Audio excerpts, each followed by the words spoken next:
Hello, gorgeous. You're listening to the Girlfriend's Guide to Starting Over. On this podcast, we talk about everything from dating and relationships to personal development. We also speak very candidly about the F word, and by that, I mean failure. So grab a pen, tag a friend, and let's talk about it.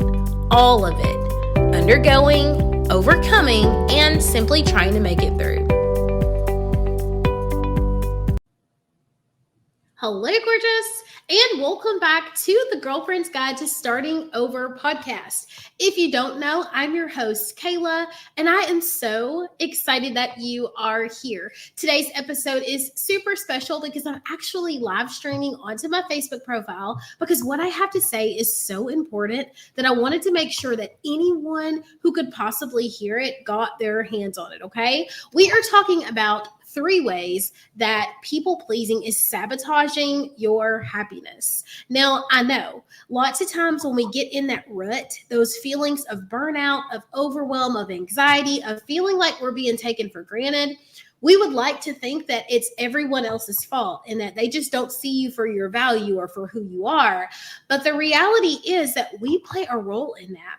And so in this episode, I am telling you 3 ways that people pleasing is sabotaging your happiness. So grab a pen, tag a friend, because this one is going to be so good. I've got some notes here. Follow along. It's going to be good, okay?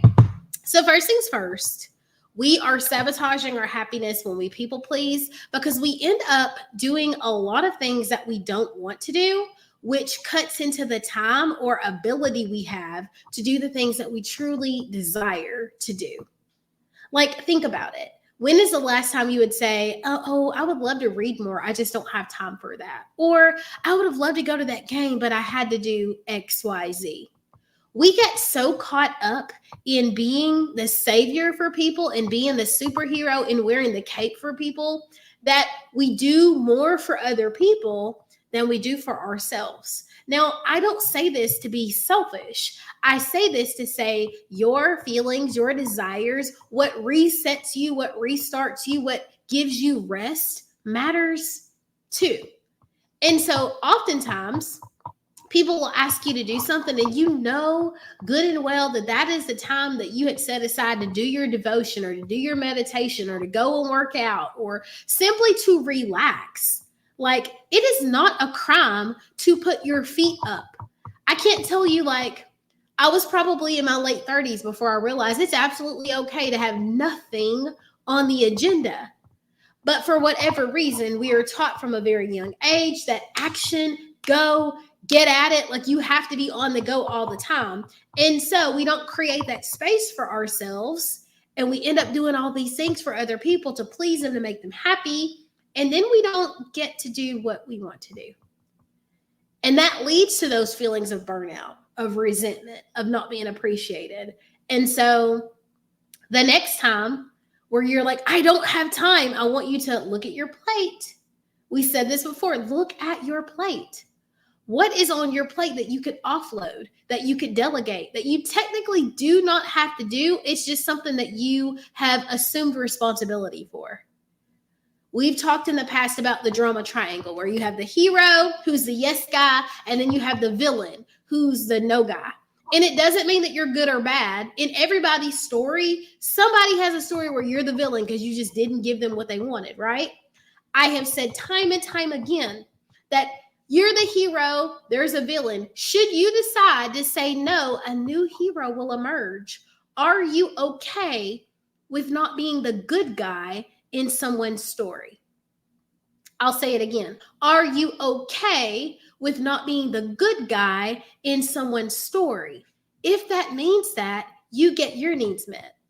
You get to do what you wanted to do. You get to stand in who you are. You get to tap into some of the things that you needed, you desired. Yeah, marinate on that, okay? Moving on to number 2, we sabotage our happiness when we people please because we're afraid of disappointing people or making people angry or being rejected for trying something new, for going out on a limb, for voicing our opinion, for being our authentic self. Sometimes Oftentimes, we have this crazy idea, we get this wild hair, and we want to try something, or we want to verbalize, hey, I'm interested in something. But the idea of the people that you love, be it family, friends, coworkers, whomever, rejecting that idea, the idea of them being like, are you sure? Or laughing or mocking you, or we used to call it Pat back when I was a kid, like Pat, you try to shoot a basket or whatever. The idea of that is so terrifying that you just keep it to yourself. And we end up going along to get along. We're like nodding our head and riding along and doing all the things.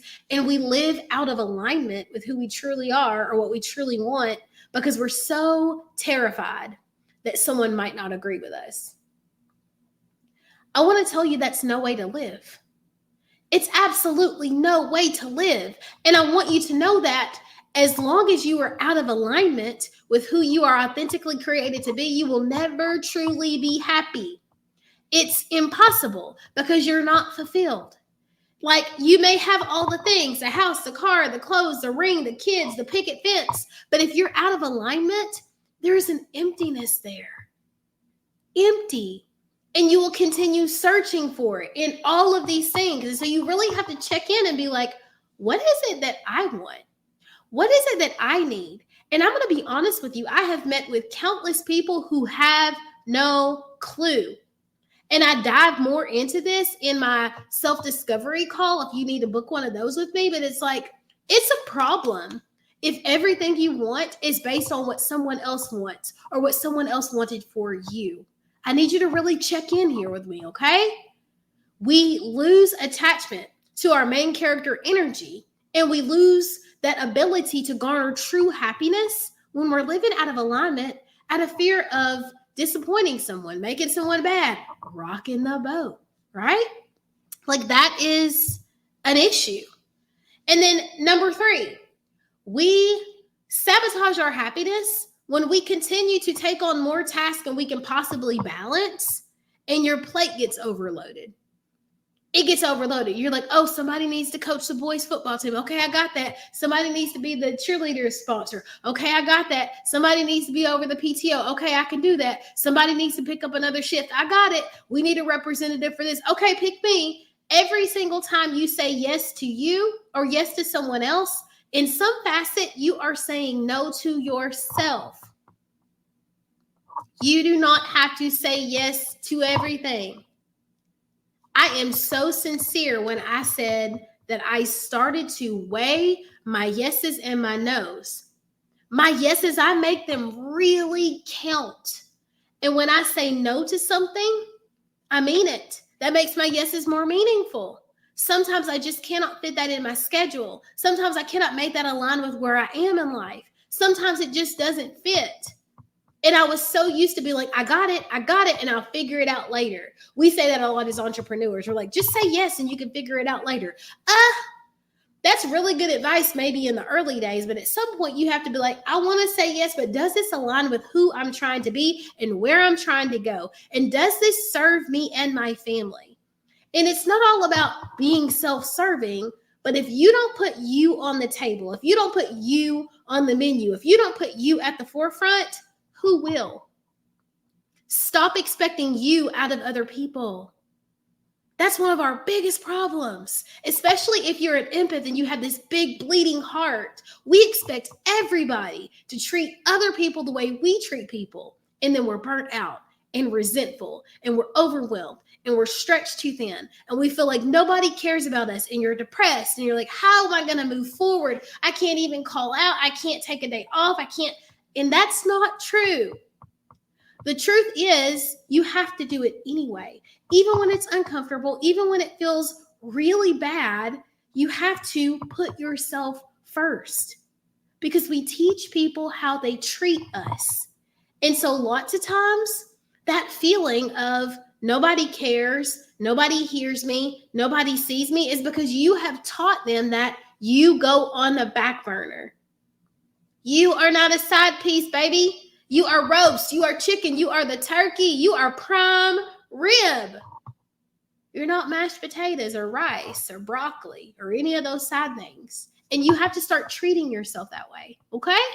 So that's just 3 ways that we're sabotaging our own happiness. And all of this goes in a circle because remember, when you take on all those tasks, you don't have time to do the stuff that you want to do. And then you don't have time to do the stuff that you want to do. So like you're feeling super overwhelmed and you're like, oh God, why is this happening to me? Nobody cares about me. It never stops. It is a never ending cycle, but we get to end that starting right now. So coming up on Wednesday, I have a 3-day mini mind.